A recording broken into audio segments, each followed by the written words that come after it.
বন্ধুরা, কেমন আছো তোমরা সবাই? তো আজকে চলে আসলাম একটা ছোট্ট ভিডিও নিয়ে। তো আজকে বানাবো বগুড়ির আচার। বগুড়ি আমি শুকনো বগুড়ি এখানে আমি ধুয়ে শুকিয়ে রেখেছি, যে এক সিদ্ধ করেছি কুকারে দিয়ে। আর এখানে আমি একটু মশলা নিয়েছি, গোটা গরম মশলা, গোটা জিরা, শুকনা লঙ্কা, কালো জিরা, মেথি, সব কিছু যা যা আছে আমি একটু হালকা ভেজে নেব। ভেজে নিয়ে এখানে আমি আটা গুড় দিয়েছি। আটা গুড় দিয়ে আচার করতে খুব সুন্দর হয়। আমার গুড়টা এখানে পাক হচ্ছে।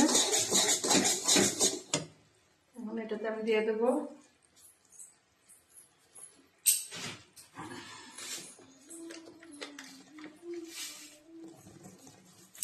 নুন, দিয়ে দিলাম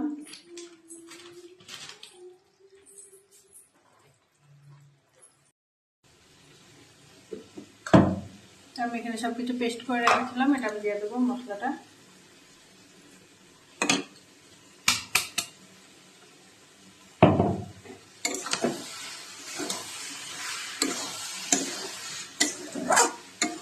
গ্যাসটা অফ করে দিলাম।